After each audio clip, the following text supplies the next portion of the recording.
Welcome back, guys. We have another Disney read-along today, Peter Pan's Day in the Snow.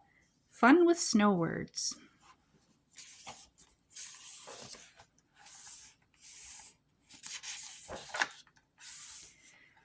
In the land of Never Never, snow fell for the first time ever.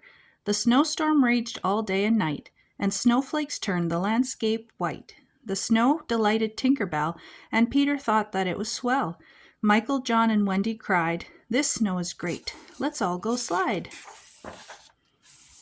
"Today ice skates are what I'll wear," said Peter, leaping in the air. "I'm off to find a place to skate. There's so much ice it should be great."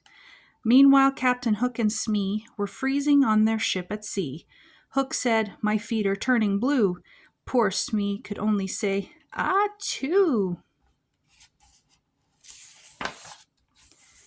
Then Captain Hook climbed up the mast and saw a figure moving fast. "It's Peter Pan," he said with glee.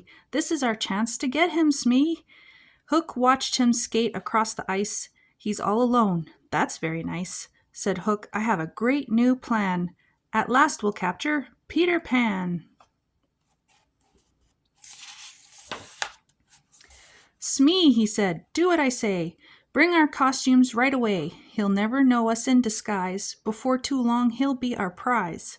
Hook dressed up in his penguin clothes. He even had a penguin nose. "Smee," he yelled, "put your suit on. If you don't hurry, he'll be gone."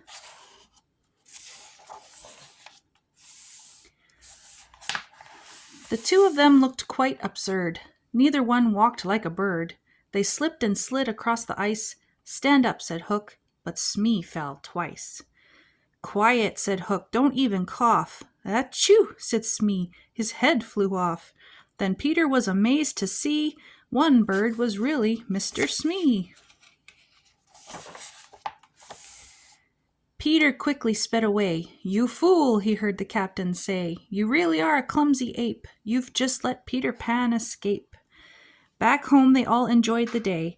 The soft white snow made them feel gay.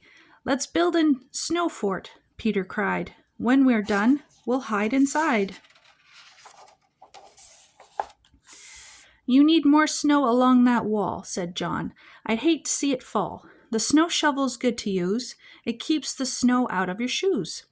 Michael made a giant ball to build a snowman that was tall. "Please help me, Peter," Michael said. "I just can't roll this large ahead."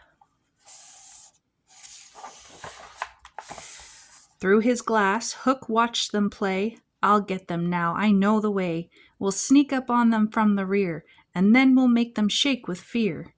"Smee," said Hook, "here's what we'll need. Snowshoes and boots and skis for speed. And bring some mittens you can wear, so you won't sneeze when we get there." Smee pulled the sled. Hook led the way. "Come on," Hook snarled, "don't take all day. You can rest when we reach the top. Till then you're not allowed to stop." "Smee," said Hook, "please listen to me.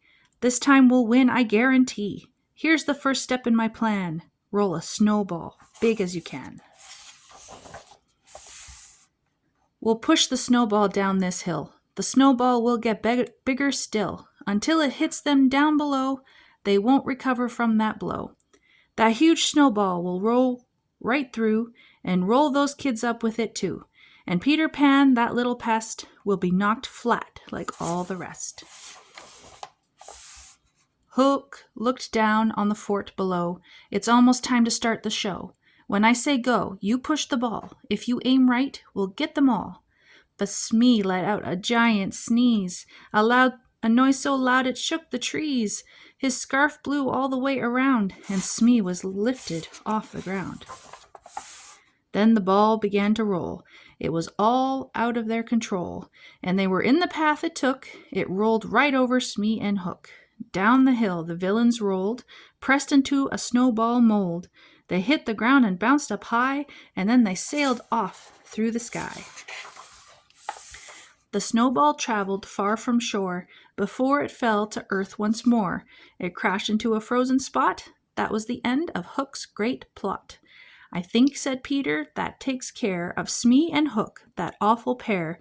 Now, let's take a toboggan ride. The snow is smooth. We'll really slide." The pirates climbed up on their ship and thawed out from their icy trip.